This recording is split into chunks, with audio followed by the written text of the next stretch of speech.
One of the things that's sort of interesting about this level, it's the first one that actually has a big shot to open the level.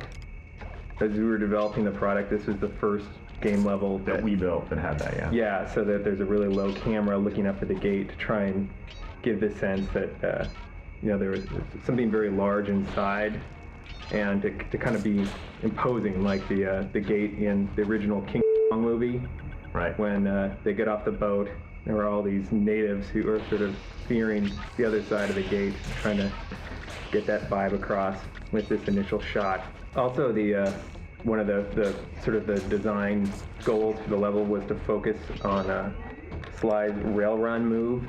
So there are a lot of branches that you can jump on, and feeling pretty ninja-like as you can move on these surfaces that a normal person can't. So Sly, being upgraded to the point of near Master Thief, is able to traverse the treetops in this very cool kind of anime way. Yeah, I always thought it was really cool how he moved sort of between using his hook and his feet, and doing regular landings and sliding and running uphill.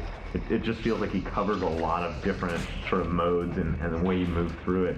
And I remember, actually, before we had the control scheme worked out, you had to use different buttons to land with your feet and grab with your hook, and it would just explode your mind to try and play this level because you're trying to run away from this giant snake and still remember to hit the circle for this and the square for that or whatever it was. But I just remember it being very sort of exhausting to play in its original control scheme. Yeah, you really had to memorize the buttons.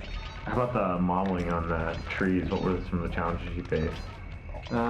Actually, going over poly budget was the biggest challenge, I think, because they're such cool, scary shapes. We wanted to get out of that, and to get the kind of gnarled branches that we wanted. It was easy to go over poly budget, and there's so many of them. That just added up to be kind of a nightmare. We had to go back in and redo some of the modeling and kind of limit our use of the trees, but it turned out looking pretty good, I think. Did you have to go through any kind of special rigmarole to make sure that the true gameplay path was clean? But I mean, because there are a lot of kind of side branches that don't look playable, yet they exist in the world.